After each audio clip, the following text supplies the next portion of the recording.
Vote yes or no. Vote yes or no for issue 2.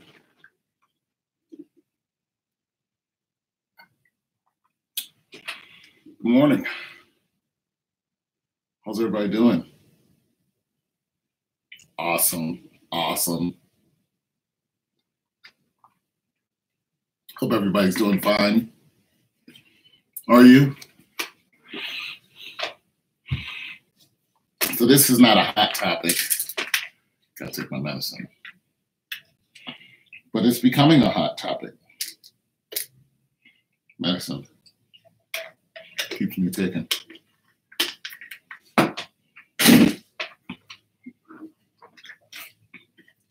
Transgenders running for office and winning. If you knew someone was a transgender, would you vote for them? Would you vote for a transgender? If it was someone who was born a man and identifies as a woman,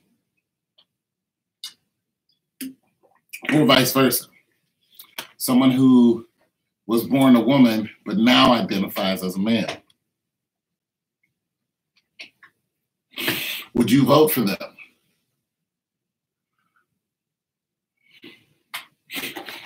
Do you trust their judgment to lead? Would you say, you know what? I believe that person will make a good governor.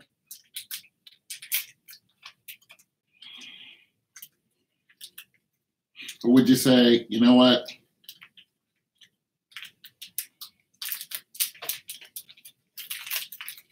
I wouldn't do it.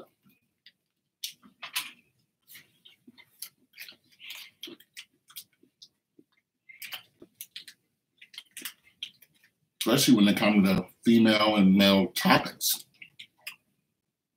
Abortion.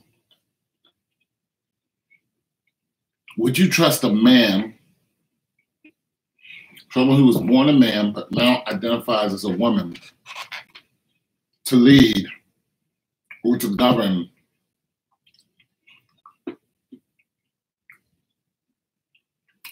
and make laws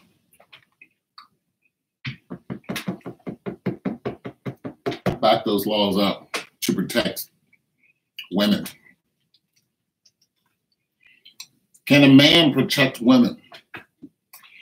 Can a man, someone who's born a man but identifies as a woman, protect women?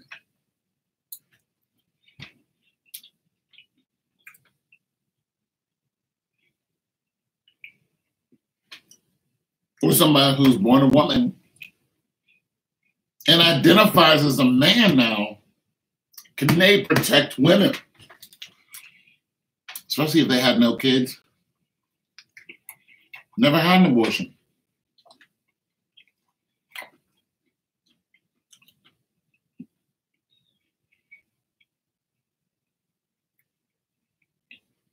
Can their decisions be sound? Because they identify as a different sex other than what they were born.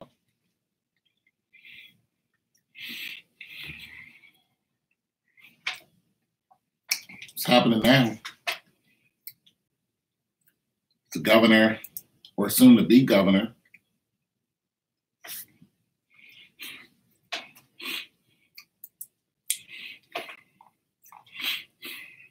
let's listen to some of this.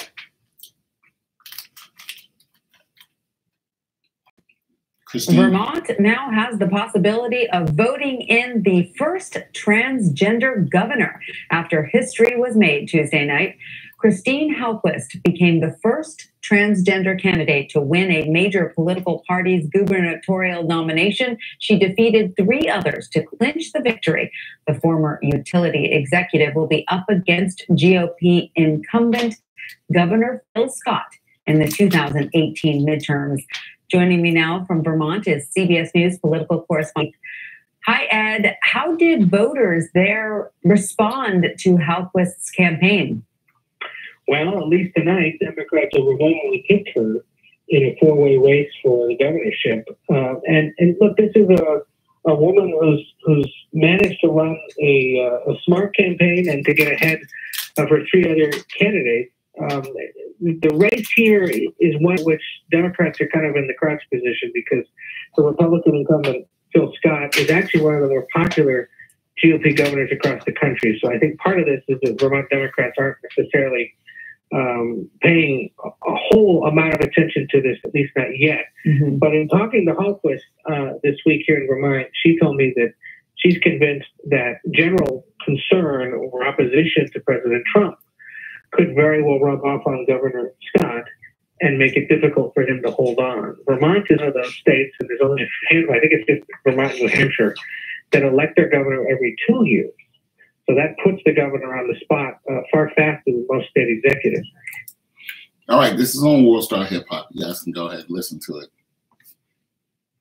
But let me say this. The reporter said something that was very interesting.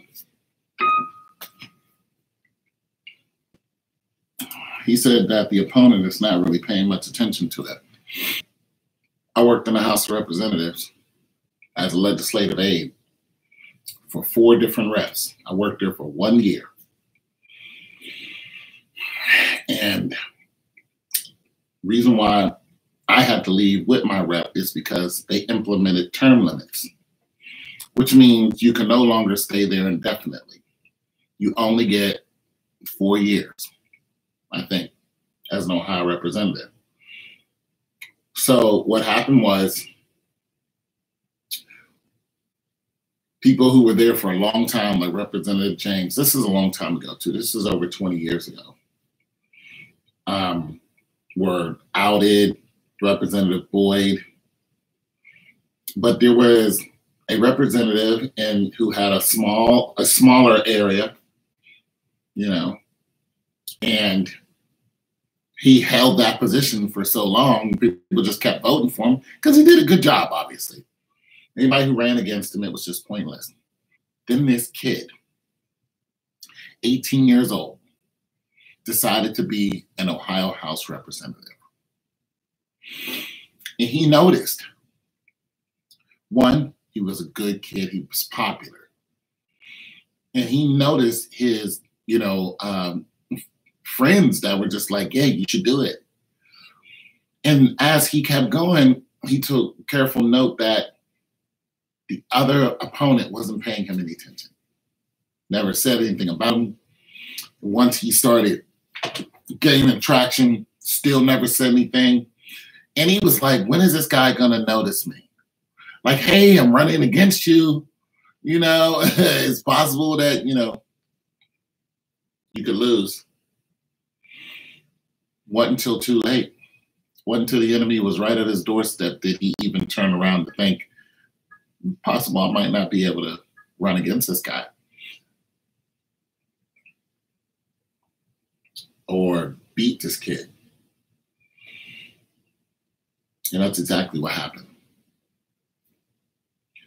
And this Hallquist, Christine Hallquist, the same thing is happening with her. It's a he who identifies as a she, so her.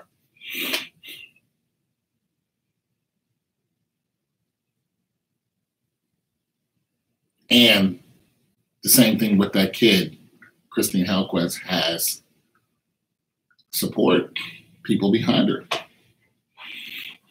who say, you know what, if you're good at governating, if you're a good governor,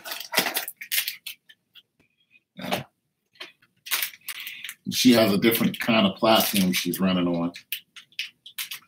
Because everybody has something that they say they're going to do until they get in the office and then they don't do it.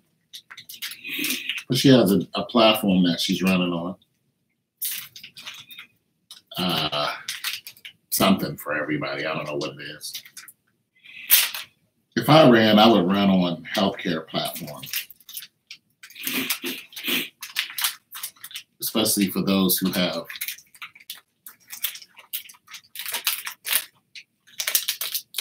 long-term illnesses.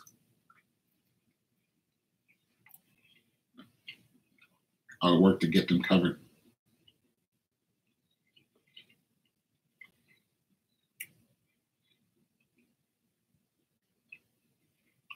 especially if they had to go to the hospital and spend a long time at the hospital. That's what I would do. If I was going to be a governor, Arnold Schwarzenegger, governor, my platform would be healthcare reform. That's where I'd go. All right, promise. There will be new healthcare reform. I don't know if that gets people excited, but everybody needs healthcare. I would only promise I'd do it before I got into office. It would be like I did this through the offices of this, and it benefited so many millions of people within the state. You know, cut down on the healthcare costs, cut down on healthcare fraud,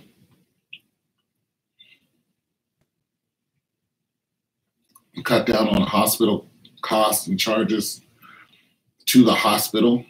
That way it doesn't cost the hospital a mint to have you and house you.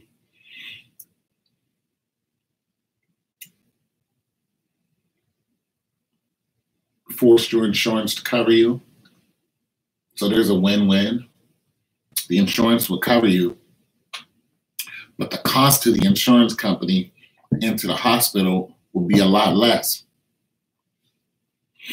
So the insurance company wouldn't be there wouldn't be much of a, they would fight it, of course, but they wouldn't fight it as much, even over the long run. See, that's the problem. Insurance covering you is one thing. Insurance covering you over the long run is another thing. And this is where people who have long-term illnesses have a big, big problem. So let's just take a cancer patient. We'll take somebody who has, two types of cancer. Cancer is actually one type of cancer, but wherever it lays in the body, that's how they name it. But really, it's just you have cancer. So pancreatic cancer. People who have pancreatic cancer are known to die in 6 months. That's it, 6 months.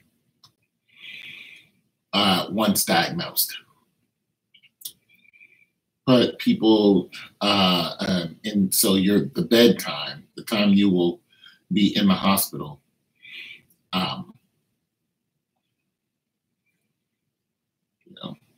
let's just say, hypothetically, you could be in the hospital from at the end of your 6 months for maybe a month. Maybe a month. Most of it you could spend at home, but let's just say 30 days. Now you take cancer of,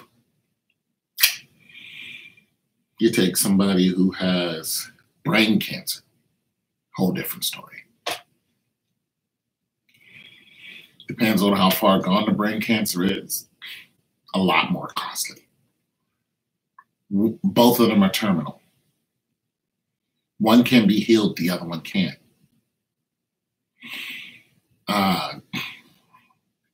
If you catch it early, or colon cancer, you catch it early, you can get rid of it. But if you don't, so if you're over 50, get a colonoscopy. But colon cancer, it's another thing. You don't catch it, it's a runaway train. That's just that. But brain cancer, whole different story. The cost, operations, scoop out the parts of your brain, see if you can still function, if you'll still have your motor function, see if you're still cognizant.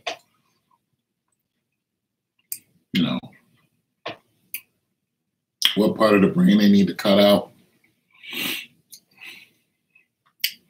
Because they have to cut into your cranium and then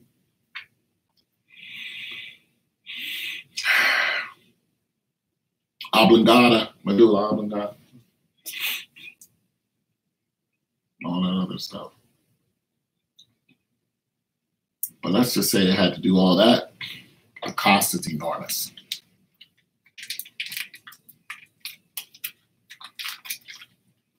See, there's a lesser cost for pancreatic cancer because they're not going to operate on you. Know why? Because it's terminal. They pull out your pancreas, you're going to die. They keep your pancreas in, you're going to die. So the only thing they can do is medicate you. Somebody who lived a long time with cancer was one of the richest people in the world who had pancreatic cancer, Steve Jobs. Another person who gave it a good fight was the guy who made the movie Ghost, Patrick Swayze, pancreatic cancer. But usually it takes you out of here in 6 months.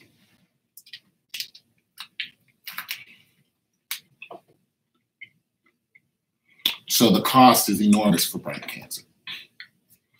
Breast cancer, they catch it, medicate you, operation, vasectomy, some kind of whatever to take it out, boom, take it out. Sometimes, you know, they have to dismember you to save your life, but boom, overdone, gotcha. You know what I'm saying? Doesn't come back, boom.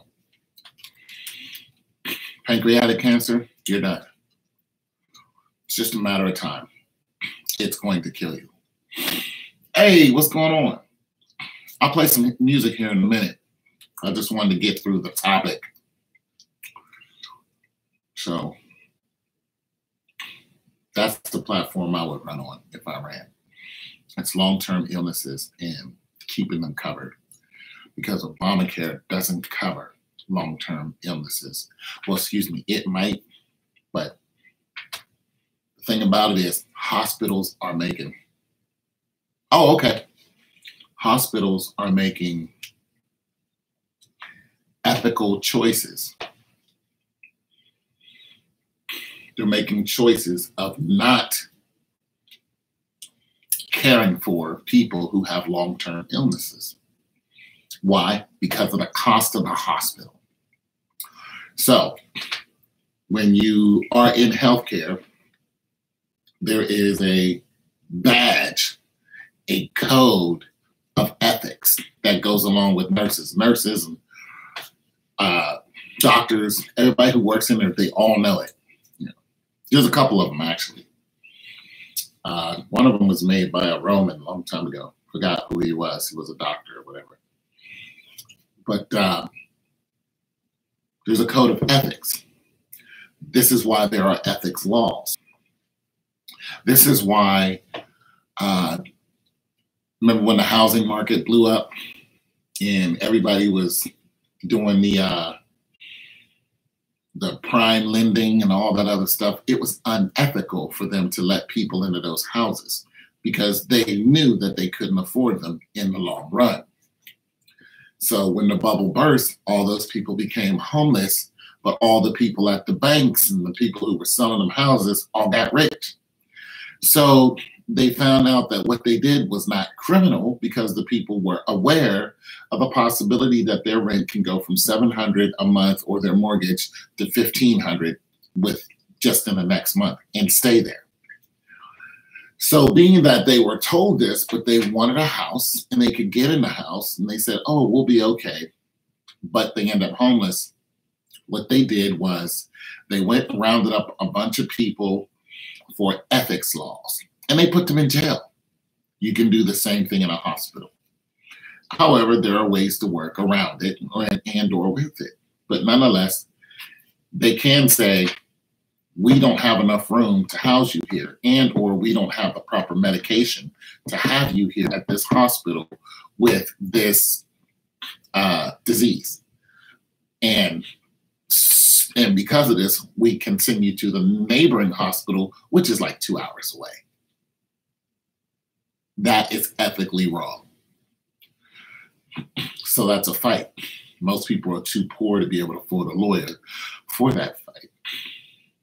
So anyways, that's the campaign that I would run on if I got back into politics. But this transgender, okay, if it's a man who identifies as a woman, is it a transgender woman? I think that's how it goes.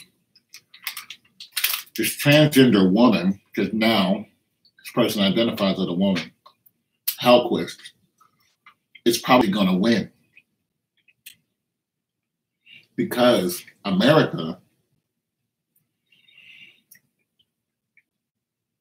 has gotten rid of the Bible. They no longer stand on the Bible.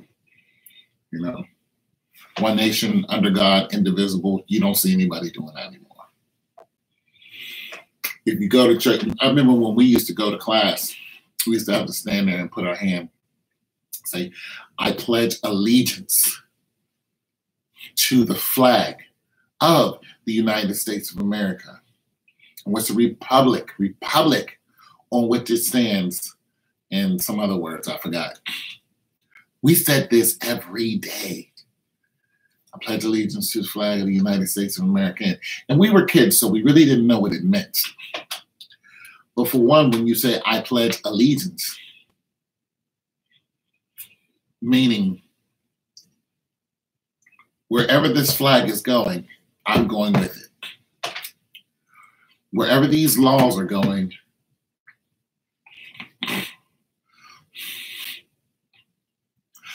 well, here's what the voters are thinking. This is why I brought this topic up. It's not popular. That's why I brought it up, because the voters are thinking like this. They're thinking, may the best person win.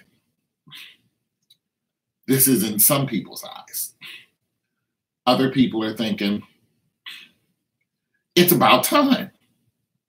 It's just like having a different race come out of nowhere and all of a sudden, you know,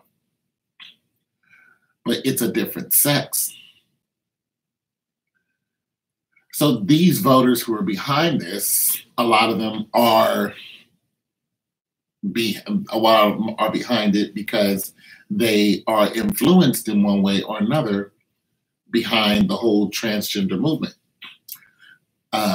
The gay population is exploding, you know, men and women. The transgender population is becoming more and more poignant and in your face. Sex changes are a regular thing now. And like I said, the will of God is no longer noticed. You got it. I question the mental. Exactly. Okay, see, and that's why I was talking about when it first came on. I said, can you trust a woman who was born a man with women issues? Women issues have always been a major, major, major deal ever since the burning of the bras back in the 70s. Women wanted men in the government to stay out of their vajayjays. We do what we want. Leave us alone. We want to screw who we want to screw, then that's what we're going to do. And now you have women's bodies being everywhere online. Women can walk down the street naked. They can stand. I've seen women standing downtown with their breasts out, and you can't say a thing to them. Downtown, midday, during the week, during lunch. You can't say nothing to these women. You can't come at them on a, you know, holy stance or a moral stance, and you can't come at them at a legal stance. For one, they outnumber us. But nonetheless, they made this outcry about what they are allowed to do. And if they want to, you know, like I said, be promiscuous, you can't say anything about their promiscuity, even though it's dangerous. It's dangerous to do that. I'm a woman. you know, and now a lot of movies and stuff that you see, you hear women making these statements. Because I'm a woman, I'm perfect. And it's just like, no. Because you're a good person, you're a good person. But not because you were born with a vag doesn't make you, doesn't make your standards some kind of, like, get out of here with that. Like, who told you that?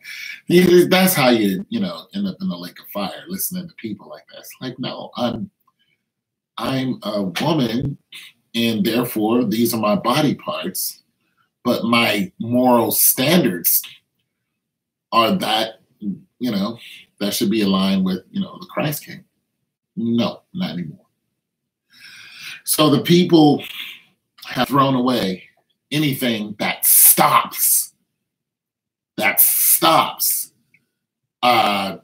either transgender or anything, or comes against that in any kind of way.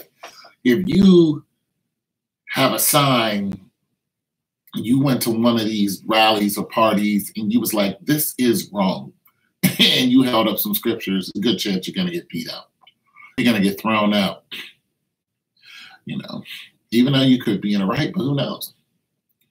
You're going to get thrown out. And that's just that, because they don't want to hear it. It's a movement. But here's the thing when it comes to politics with me. I wouldn't, like, if I had to talk to this person, this Hellquest, or anybody who is a transgender and went in this direction for politics,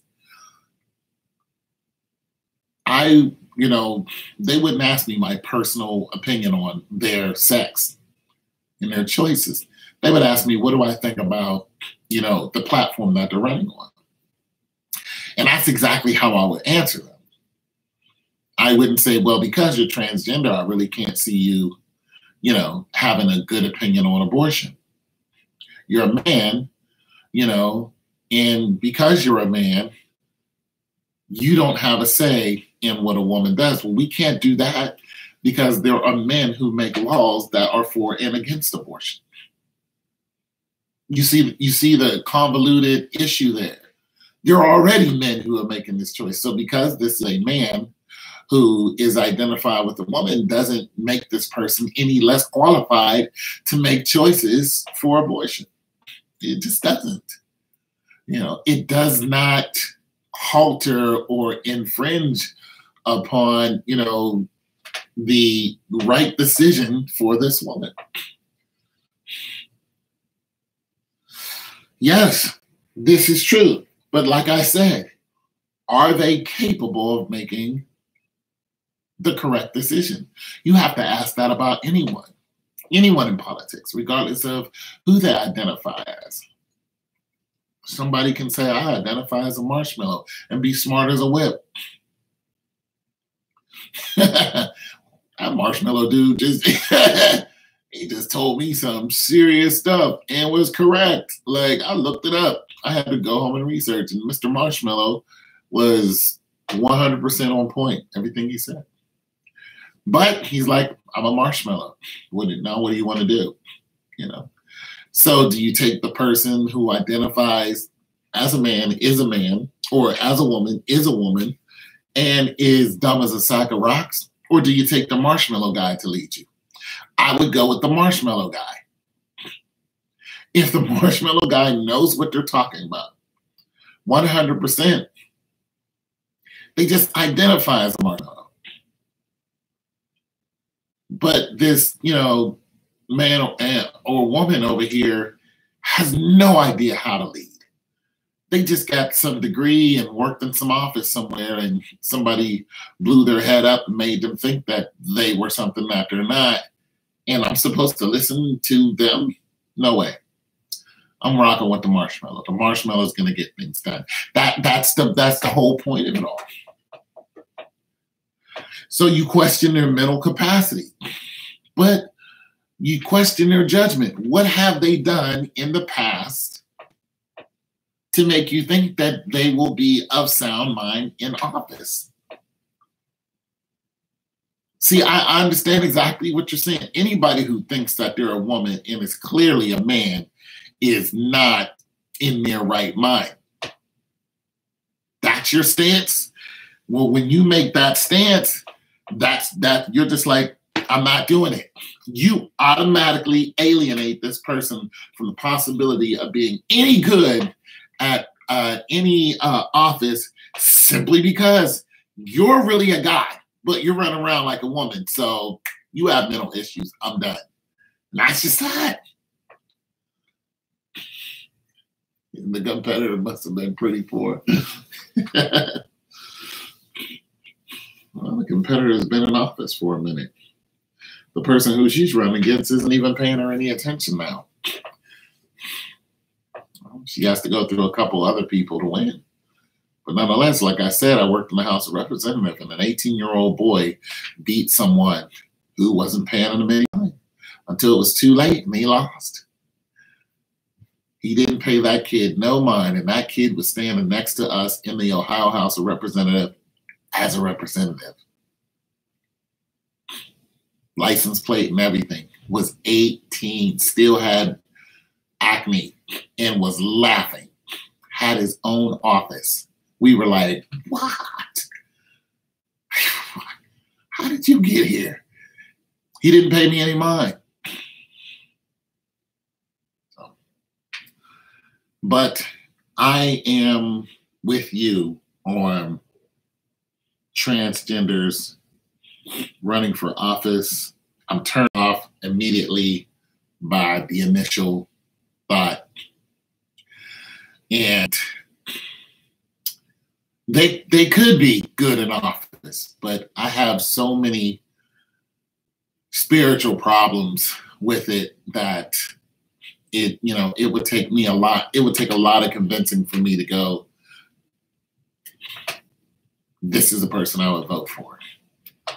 It would just take a lot of work. I'm not saying that I wouldn't. I'm saying that it would take a lot, because I don't like this whole movement. I believe a man is a man and a woman is a woman. I can't get past that, especially when it comes to changing a sex change. I know what the Bible clearly reads about getting a sex change, and it clearly says if you cut off your manhood, and get a sex change. Well, that's true. Some people are, The Bible clearly says if you do it, you will not make it into heaven. It clearly says that. So with that, just that scripture in mind, I'm like, I can't. I just can't. I'm sorry. I can't sit here and encourage you when I know you're living a dangerous life.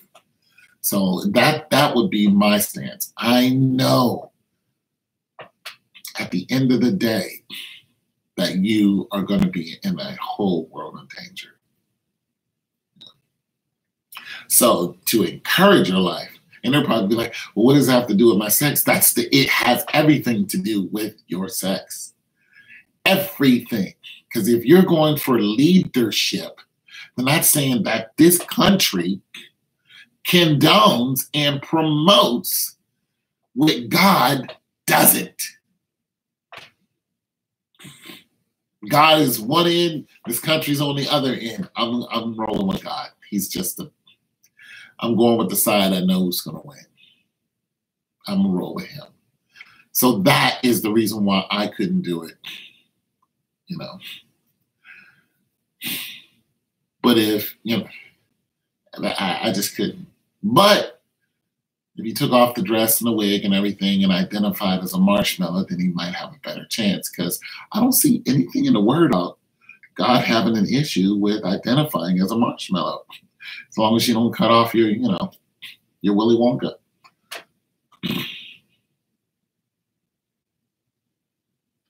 No slight to Gene Hackman or Gene Simmons, or not Gene Simmons, not Gene Hackman. Gene Simmons was Chris. Gene Hackman is an actor. The guy who, Wilder, who played Willy Wonka. So as long as you don't cut off your manhood, let me change that. Because Willy Wonka and the Chocolate Factory was one of my favorite movies. The Everlasting Gobstopper. But yeah, so I can't help them run just because of that. But like I said, if they took off all that and was like, you know what? I'm a guy, I'm rolling with, and I listen to their views, then it would be one guy up against either another or a woman. And I'd be looking, I'm like, okay, this is what you're running on. This is what you're running on. This is what you've done. This is what you've done. Then I would make a sound decision just based on their efforts. But simply because you're going against everything that my God is going against, I can't even look at you as a possible candidate. But like I said, if they asked me a question about something that was up for like an issue, I would answer them according to the question. But if they asked me would I vote for them, I would tell them no. Then if they said why, and I would say quite clearly, you're going against everything that I believe. And I can't do that. I can't personally put you in office simply because of your belief system. That's just that.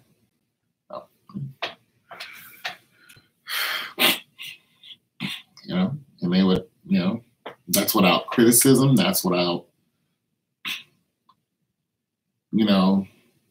besmirching their character, without,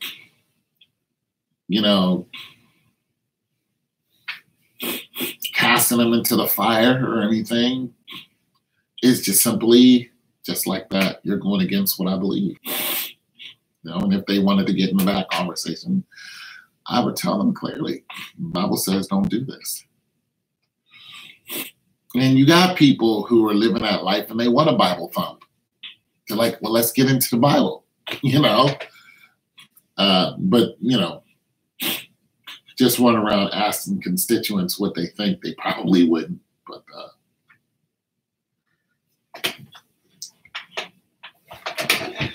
it's touchy. It's a touchy situation. Very, very, very much so.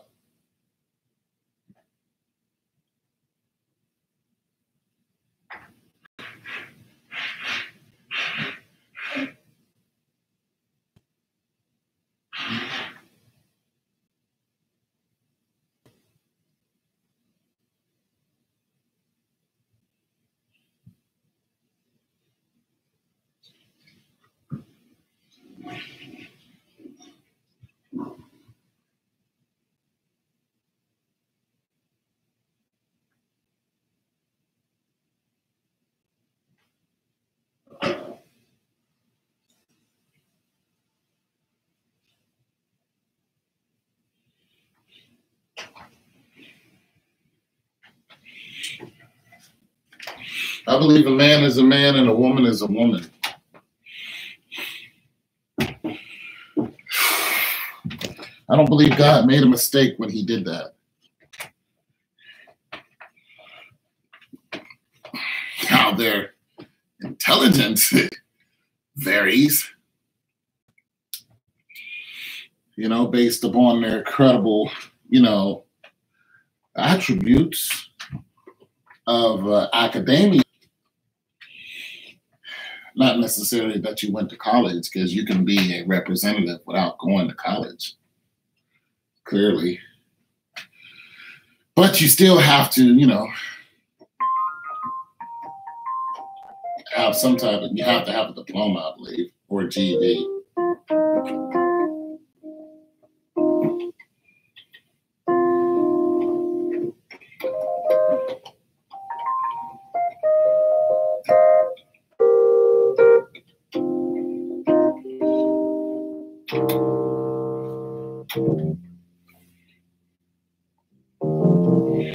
Oh, college is assuming that's what's the problem.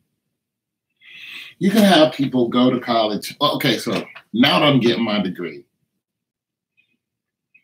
here's my cap and gown. I've been fighting for this degree for 25 years. Do I think that I know something? Yes. Am I smarter in the field of hospital administration? Absolutely. Because I wrote a lot of papers and I had to do a lot of research. So absolutely. Was it worth it? Absolutely. When it comes, well, because, health administration fast tracks you towards a boss's job. Do I think I'm smarter than somebody else? No. Here's the thing. I realized that my degree only skimmed over the very surface. Thanks. My degree skimmed over the surface of healthcare.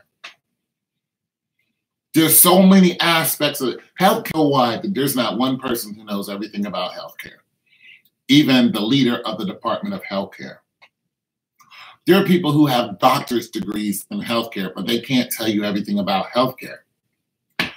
But there are people who are CPAs, but they can tell you pretty much everything about accounting in some shape, form, or fashion. But they would usually pick a certain type of accounting. But nonetheless, they can go over, but there's not one person in this whole planet who can tell you everything about healthcare. They can't, because it is an ocean. It is far too wide and vast for one person to be able to know all those things. So my bachelor degree skimmed over the surface of what you need to go into a healthcare management position. But when you do, guess who's smarter than you when you get there and you first start off? Everyone. Because they've been doing it and you haven't. Everyone there is smarter than you. Every single person. Even the janitor knows more than what you do. You know why? Because the janitor works at the hospital. So he and she is going to be able to tell you things that you just simply don't know yet. Because they've been there. Everyone is smarter than you. And that's the feeling that I have. Like if I walked into a hospital right now and decided, or if I got a job right now, if I put my resume on Indeed, people are going to call me. There's no doubt about that. I have a degree that is in a field that's going this way rapidly. And it's not only in this country, it's worldwide. Everybody is trying to cling to some type of healthcare. So it's spreading wide, fast. And we don't have universal healthcare. There are third world countries that have universal healthcare. We don't have universal healthcare. This is why I want to study abroad when I get my master's. But nonetheless, it's not that I'm dumber because of my education.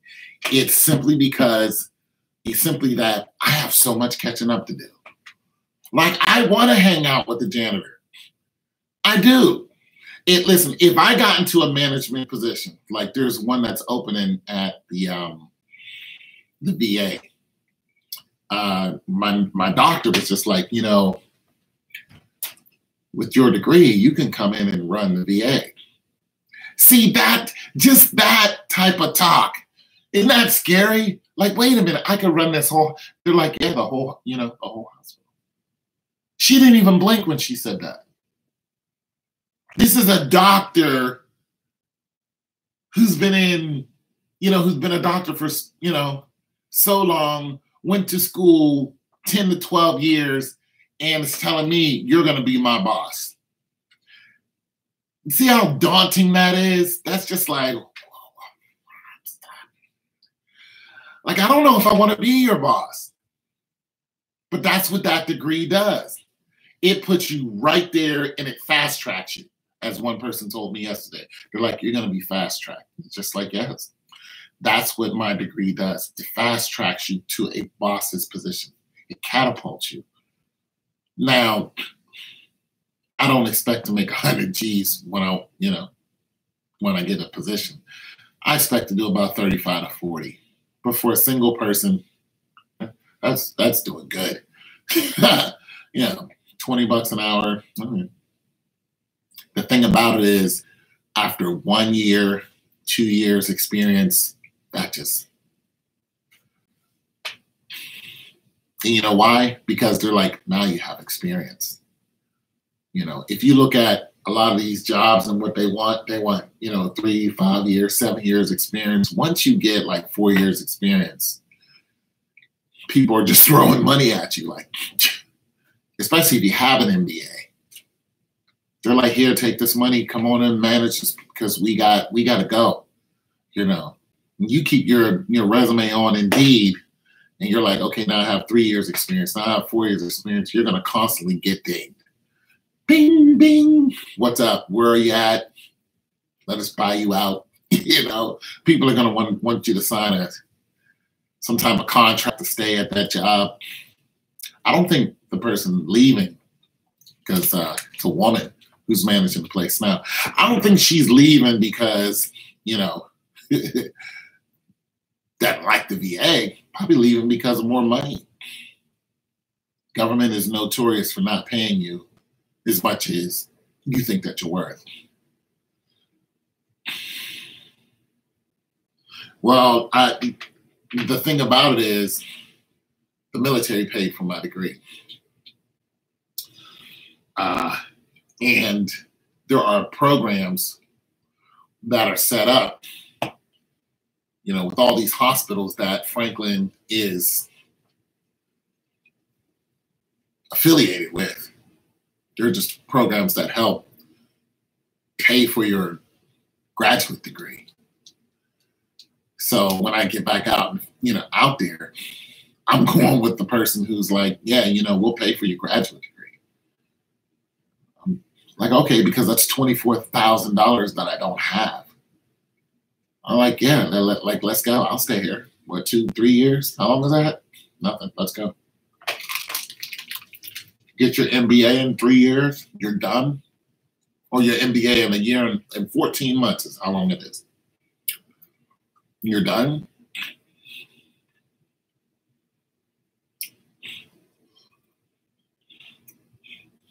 That's a win-win. You don't have no student loans. Company paid. Once you get your MBA, they're going to give you a raise. You'll go from 40 to another, 30,000 possibly within 3 years. And the more experience you get, the more that you're worth. And they know it. They know it. They're not going to keep you at a position where you're like, I do have an MBA. You guys pay for that. I'm making $45,000 a year. Some of you guys don't have an MBA and you're doing 98, 99.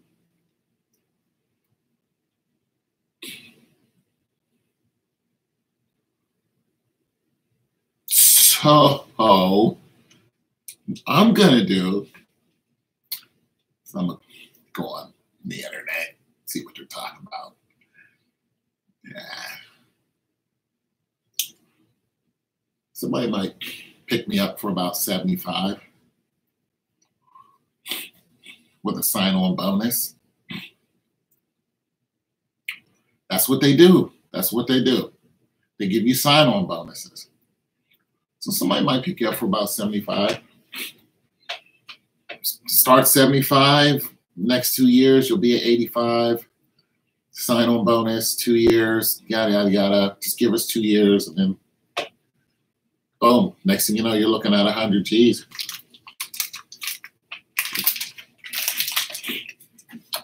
Put you right into a different tax bracket.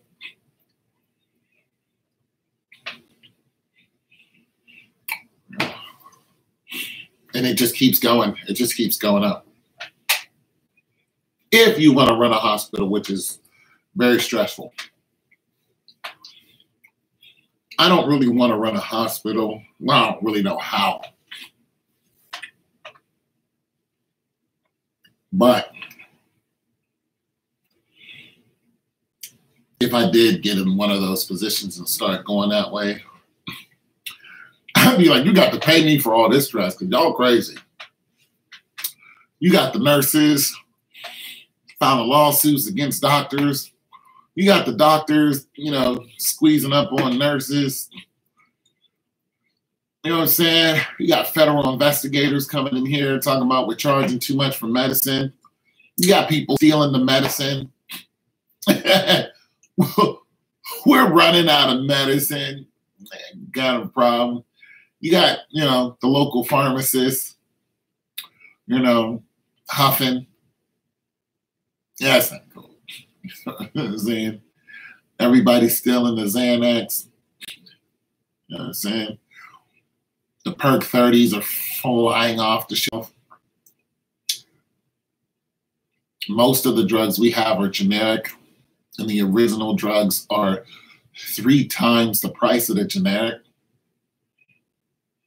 It's just ridiculous because we're taking some of the medicine that's original and charging old ladies $6 a pill, 30 pills in a bottle, you know, for her to keep her husband, you know, going on. And they're both 75. But Medicare, Medicaid is paying for it. So essentially what we're doing is we're ripping off the government right in front of everybody. That's fraud. You know, it's a type of fraud.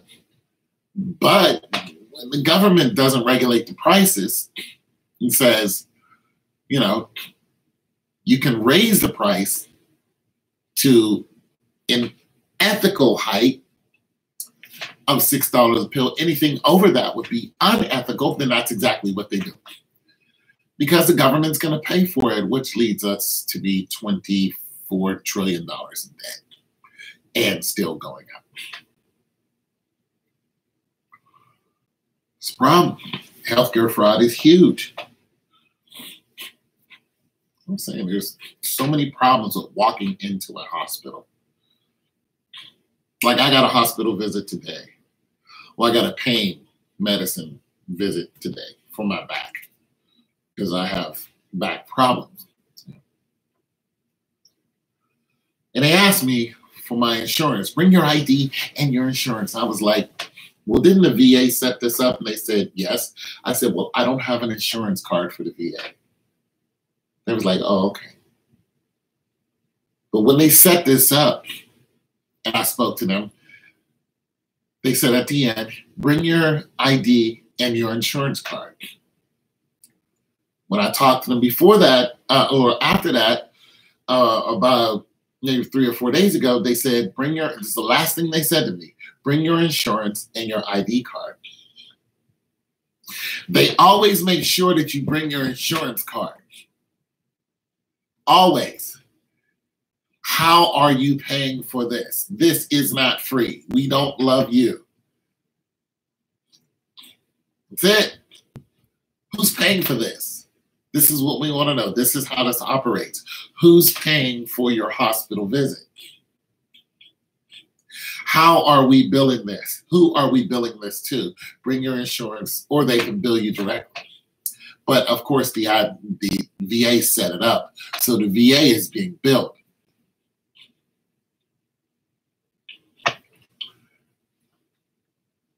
But healthcare costs so much today.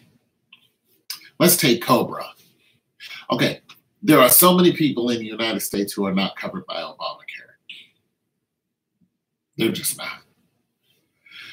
Let's say that you don't have insurance. Say that you have a job.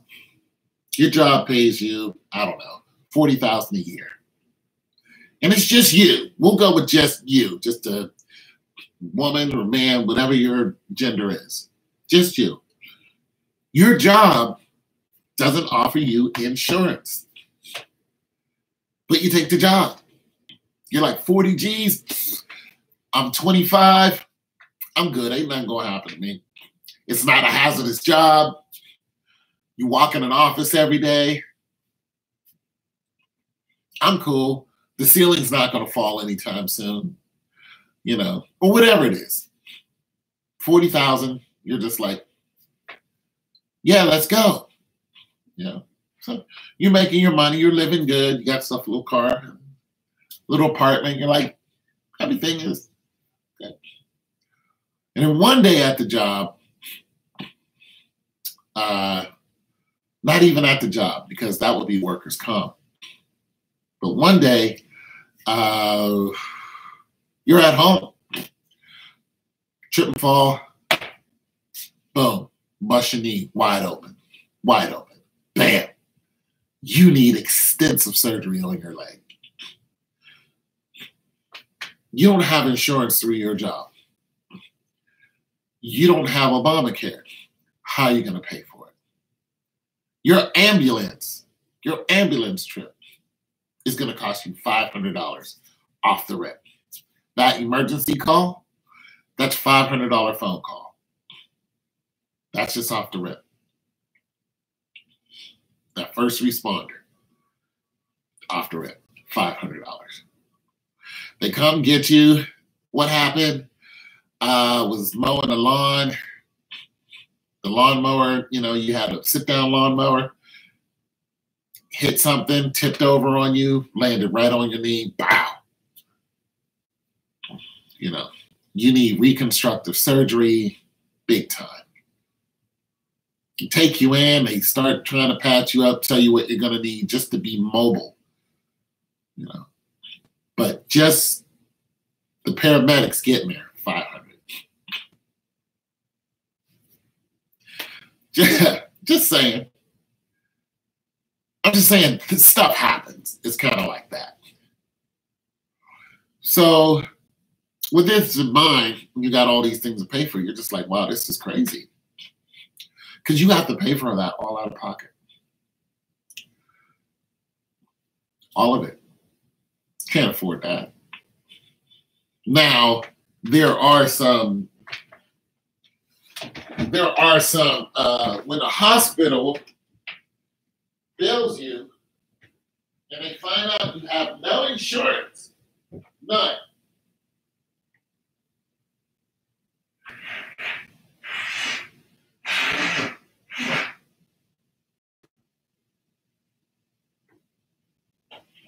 They say,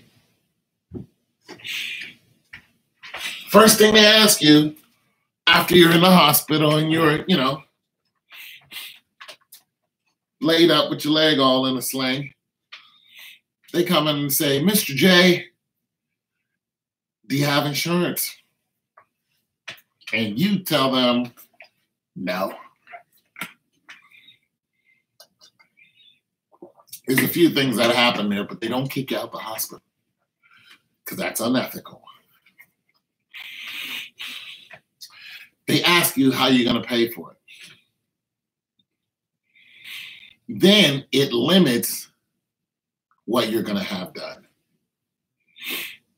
Because if they don't do immediate surgery on you, and a doctor comes in and tells you you're going to need surgery in order for you to get that leg right,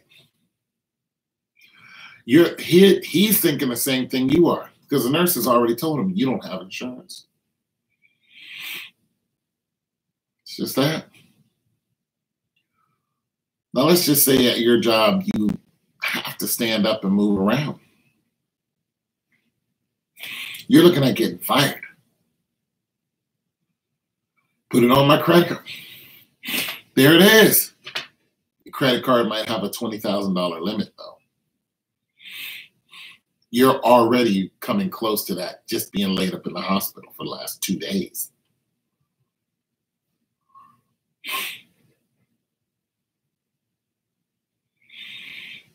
Yeah, you're going to need another $50,000 real quick here. So what the hospital does is they automatically assume that you're not going to be able to pay for the healthcare that we've given you. But you created an account, so they bill you. And, you know, you put some of it on your credit card, which you can handle, go back to work, you know, eventually.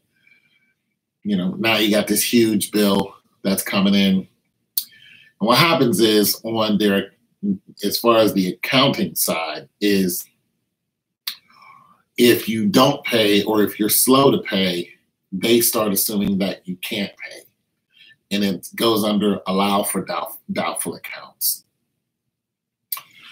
So there's a numeric algorithm to it. Basically, it says if this person doesn't pay in 30 days, there's a 90% chance that they still will pay. They don't pay in 60 days, there's a 70% chance. They don't pay in, 30 days later, it goes down another increment of percentage. It's called allow for doubtful accounts. Then this is when you start getting calls from the people who are trying to collect, so on and so forth. And they go after your wages. They try to garnish your wages, try to get it from you there, and all kind of ways to get their money.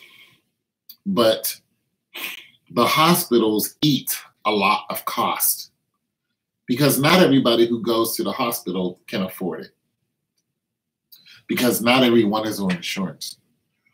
Then you have Cobra, very, very, very expensive. $400, $500 a month. Very expensive Cobra. Covers you, but you're going to pay a hefty premium. You're going to pay for it, but you're covered. So when someone in that situation, the young youth usually brings a lot of hubris. You think nothing can happen to you until it does. Yeah. Thing about insurance is they don't cover you when you get injured. If you didn't have insurance, they cover you when you get injured if you were already paying them. And then they raise your insurance rate because they're evil.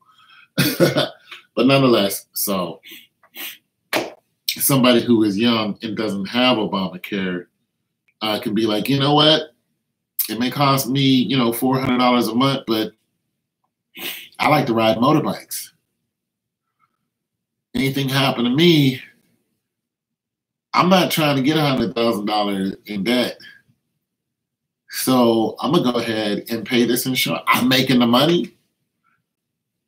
You're young, just go and make more money. But see, if you have a family, you, the wife, you got 2 kids, and you're making 40 G's, and you're the breadwinner, it's a lot more. Now you see what the problem is? These kids are expensive. You got a little apartment. You got, 2 hoopties outside, and you're making it. You can make it off of 40 G's.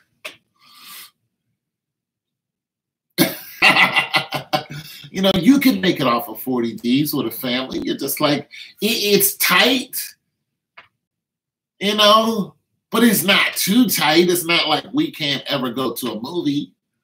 There are people who have a whole family and making $8 an hour. I mean, they're really struggling. But 40 G's, you're just like, our 2 cars are, 2009, 2010. We're doing okay. We got a 2-bedroom apartment. The 2 girls stay in the same room. They're 5 and 6. Got them some bunk beds going on. You're working your hand. You know what I'm saying? You're working your hand. The wife is at home, homeschooling. You got the whole thing. You're working your hand. And everything's good. But still, your job doesn't offer you insurance. So now you're forced to cover the family. It isn't an option of I'm young and I might not. That's no longer the question. You have 2 little ones who you are responsible for, and you have a woman who you are responsible for. She is not trying to hear it. She will cut out every cost that she has or can just to make sure those two little girls are covered. That is her primary focus. She'll be like, what do we need to cut out in order for us to pay $400 a month for COBRA insurance? Whatever it is, we don't need it. And you're on board. You're just like, you know what? I have no complaints. You handle the books. Here's the money. Do your thug nizzle. Handle it. She might even take up a part-time job. Might be like, you know what? I can go work at nearest Five and Dime for 4 hours every other day. You know, you come home, you watch them for 4 hours. I'm just saying, this is the scenario, because insurance makes you change your life. It really, really, really, really does, because of the cost of it. And the cost of hospital bills, because of the cost of healthcare, period.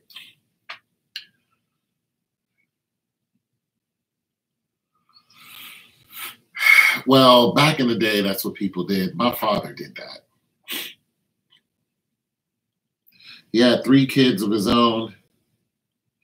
He had 3 kids of his own that were living with him. He had 3 daughters. Then he adopted a daughter.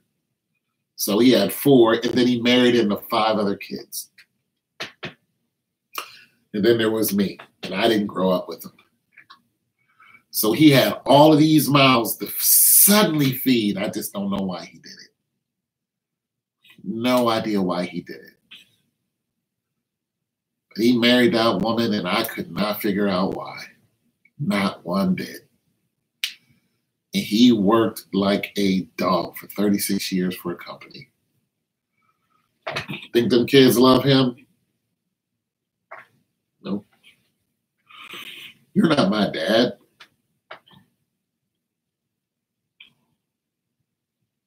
I don't think they love him at all.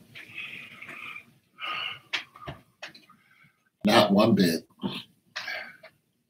I think he was a means to an end. That's just that. They don't call him dad, they call him by his first name.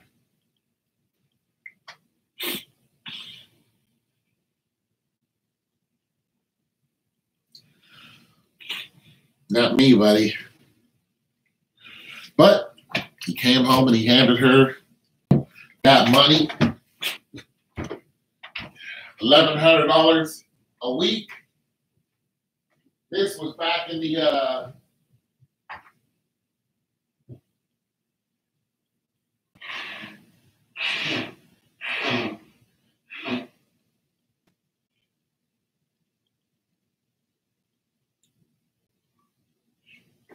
knows, man. $1,100 a week, buddy.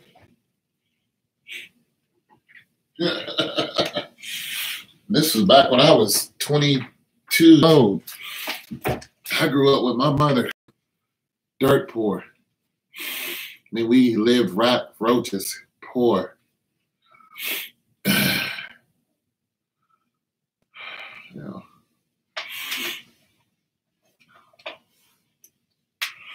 $100 a week, get up in the morning and would do 2 paper routes. Then he would go to work. Get up at 4 o'clock in the morning, do 2 paper routes. Get that money from them paper routes. Then when his batteries got low, he'd tell his wife, you need to go to work.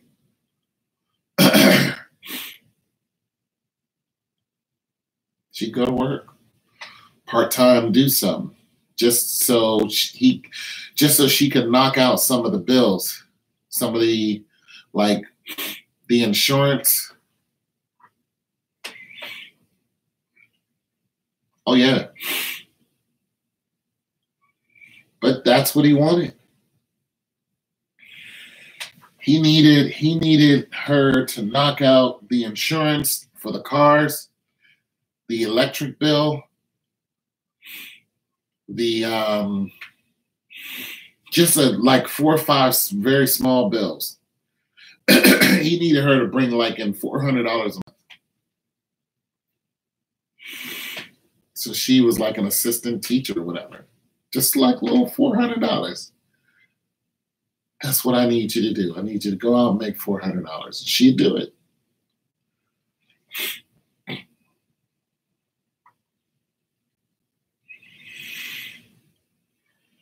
Don't even like me around her.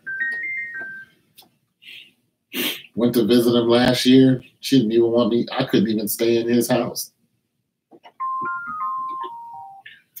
None of his kids could, but her kids can. So I'm not making that mistake. Yeah, I'm not making that mistake. I'd rather stay single than do that. But the point is, the cost. The cost changes you.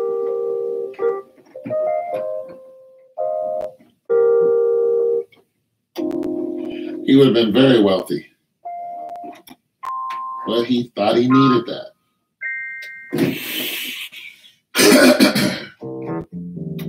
I'm not against marriage.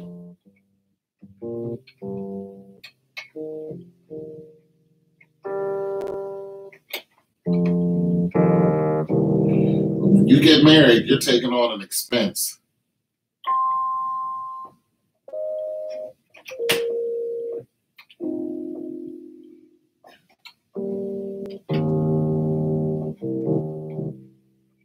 You are taking on an expense, especially if she already has kids. Yeah, because I'd get married.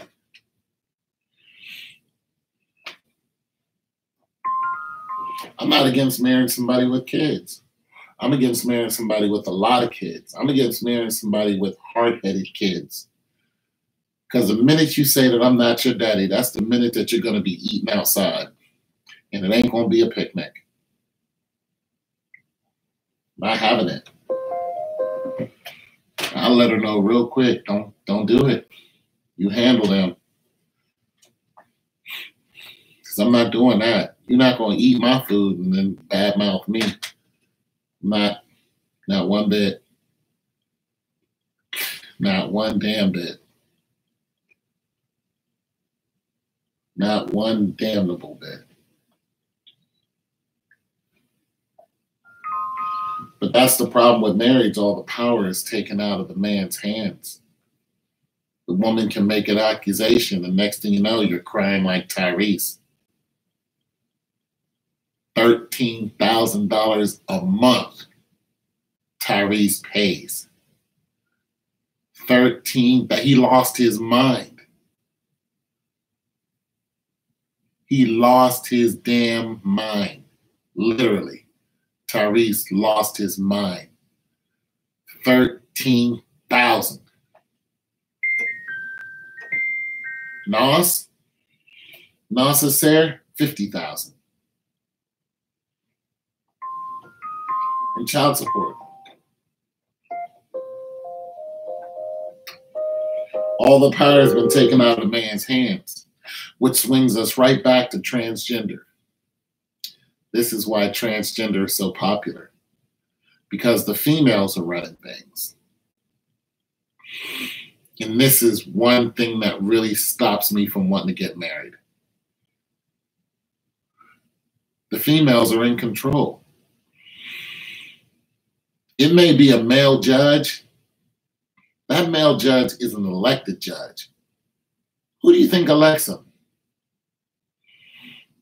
If the women come together and say, you're not going to be elected judge, you're not going to be elected judge. The women make enough noise, you lose your job.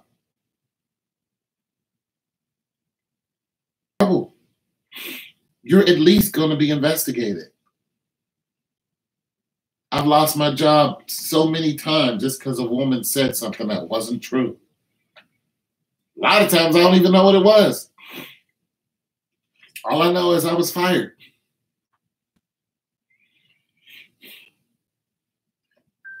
Women have all the power now. This is why you're seeing transgenders going, women have all the power. If I identify as a woman, I mean, it's almost brilliant. Like, wait a minute, I'm a 40-something-year-old guy. You know what I'm saying? One guy had a wife and kids. You know, he decided, I want to be a 6-year-old girl. Moved back in with his parents and lived as a...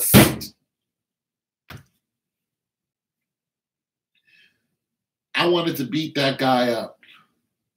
I didn't know him personally, but I saw the story on World Star Hip. I wanted to beat some sense into that guy's head. I wanted to jump through the TV like, you left your wife and kids. Your kids, you created those kids. Just because you want to be a 6, and now you can't even go around your kids because you're trying to identify as one. You know how dangerous that is? You're trying to identify as a child. So now you living with one that's heading into criminal territory. But he moved out of his house and moved in with his parents and lived as a 6-year-old girl. And they accepted it.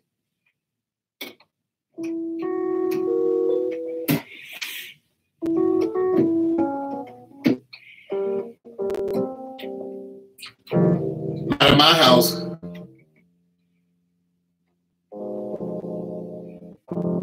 Wouldn't happen.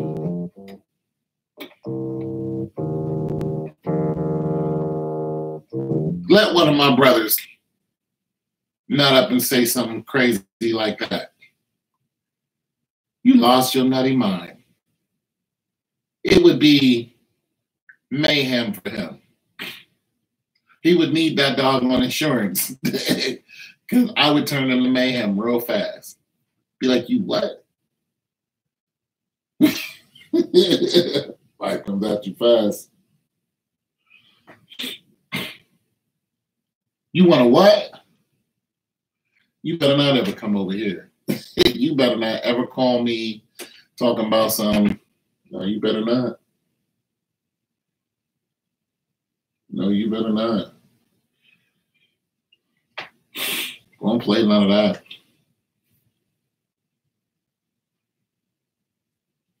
Because life will come at you real fast in the shape of my fist to your chest.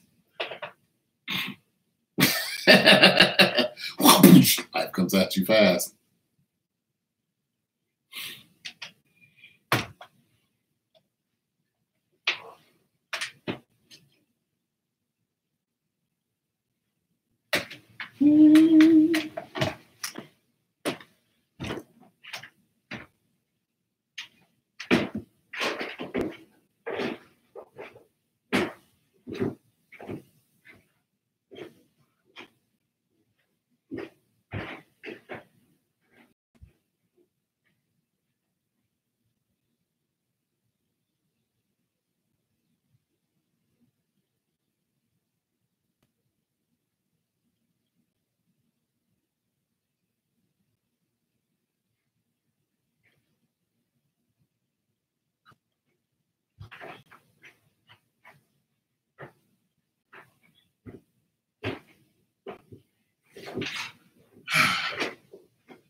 Don't you forget about me, babe. When you walk on by,